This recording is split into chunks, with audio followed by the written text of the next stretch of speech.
welcome back. We had a great show today.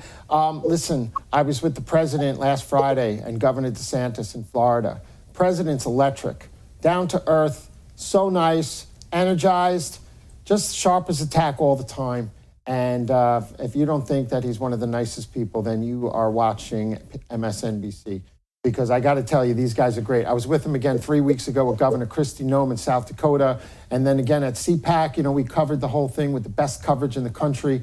It's really dynamic. And he's got this brand new PAC. And they're going to take back the Congress. And they're fighting, and we're shouting from the rooftops, because we cannot let this disaster of a Democratic Party go on and destroy this country. They're destroying America through the border. They're destroying America with their socialistic welfare, Che Guevara style, blue state lockdown, progressive Marxist regimes. It's like Soviet propaganda watching the mainstream media. It's like Chinese thought control and groupthink. And then you have like a third world banana republic election like in Venezuela. And that's what's running this country right now. And we're really upset about it. But I'm more upset that I'm in New York State and we lost 1/3 of our small businesses already. And we got to fight back. And we have to stop wearing masks outside. And we have to open our businesses and our restaurants 100%. All the red states have 3 to 5% unemployment. All the blue states have double that. And they are not open, and their lockdowns are going to kill 3 times as many people as the COVID did. It's time to open up. I have a very special guest with us. I have Mike Brandi from Rupp, Boss, Pfalzgraf, and Cunningham. They're in the Capital District area near Albany, and he's representing dozens of restaurants and businesses and fighting the government to reopen. Welcome to the show, Mike Brandi. Thanks for having me, David.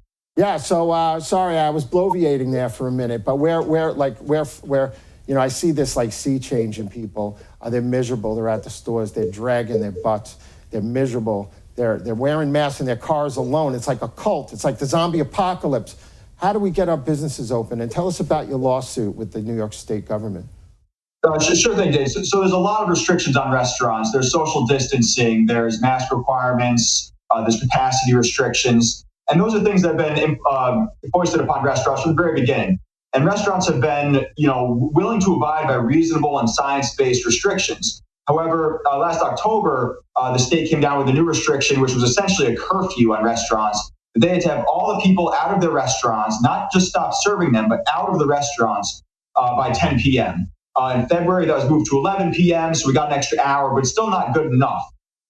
These restaurants do business at all hours of the day. People go there to eat, to drink at all hours of the day. So our lawsuit was tailored to challenge the curfew. There's about 90 restaurants in Western New York that were successful in challenging it. So our challenge was based on similar grounds there. We have a procedural challenge to the way that the law was enacted, and also a substantive constitutional challenge under the federal and state constitutions. The court denied our motion for a temporary restraining order, and we're currently briefing the court on our motion for a preliminary injunction at this time. So was that the recent state response?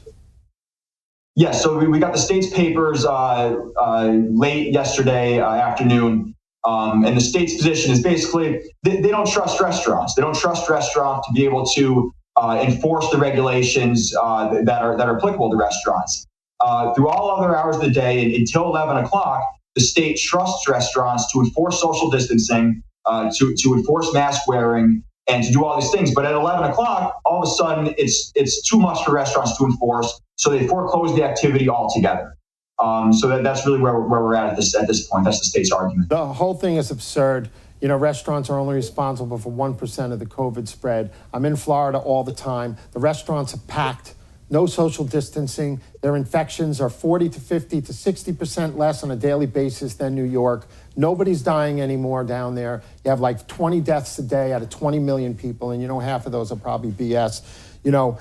How do we fight? How do our audience get involved? Where can they contact you? And where, if you're a restaurant owner watching this show, where can our people follow you and get involved and give money or get their businesses on board for this fight? Sure thing. So our law firm has a website. If they go to just pop Rupp, Boss, Pfalzgraf, Cunningham, or my name into Google, and you'll find my contact information there. I'm happy to talk with anyone who's experiencing these sort of issues. We're hopeful at this point that our lawsuit, that there was just another lawsuit filed on the same grounds in New York City a few days ago on behalf of 46 restaurants seeking the same relief. So these lawsuits aren't going away. People are sick and tired of the non-science-based, non-reasonable restrictions, and they're willing to fight them. And what we're trying to do here is, if we can't be successful in the courtroom, well, we're going to scream it from the rooftops that these regulations, these restrictions are unfair.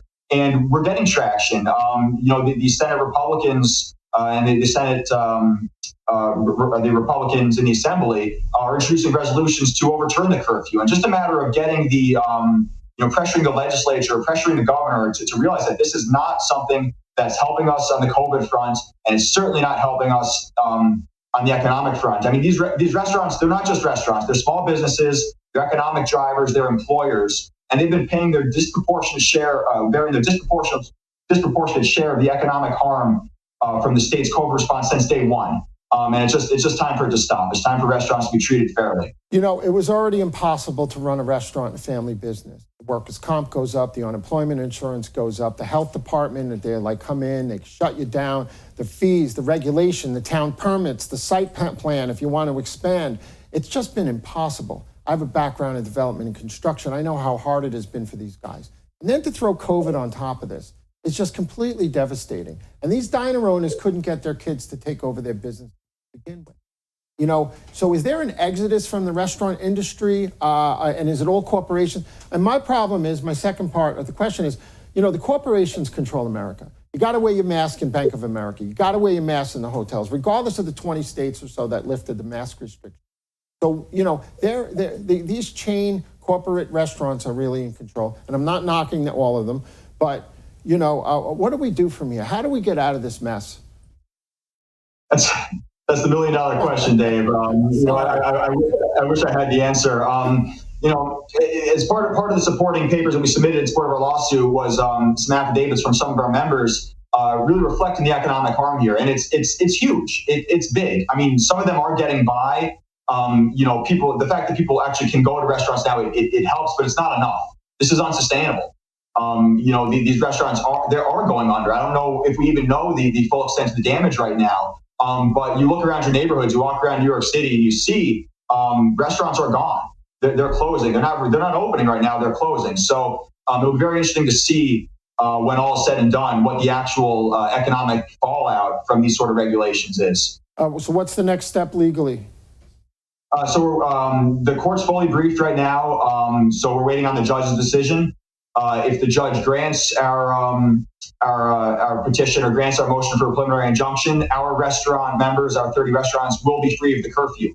If the court denies that, we're back at square one, unfortunately. So, we're optimistic. We believe in our arguments. But right now we're going to be at the judge's mercy coming up pretty soon. Well, thank God for patriots like Dan Pedicic who hooked us up.